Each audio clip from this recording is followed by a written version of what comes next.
تخيل تعمل فيديو كامل من صورة واحدة جديدة، مش كده؟ هو ده بقى الذكاء الاصطناعي.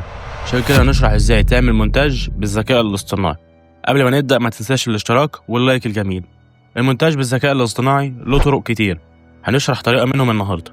فكرة الطريقة دي انك تجيب صورة عادية وتبعتها لموقع الذكاء الاصطناعي ويتم تحريكها عشان تبقى مشهد كامل. نبدأ بالصورة. الصورة ليها أكتر من طريقة. ممكن انك تنزل صورة عادية من أي موقع وبعد كده تبعتها لشات جي بي تي يحسن جودتها، أو إنك ترسمها من الأول خالص وتخلي شات برضه يعملها، أو كذا صورة مع بعض تدمجهم وتطلع بصورة جديدة. بس ملحوظة مهمة، وإنت بتكتب البرومبت اكتبه بالإنجليش عشان تاخد أفضل النتائج.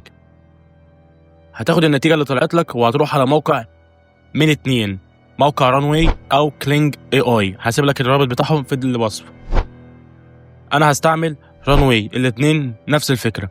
هتاخد الصورة وهتكتب برومبت بالانجليش باللي انت عايزه ونتيجة هتظهر لك في الاخر.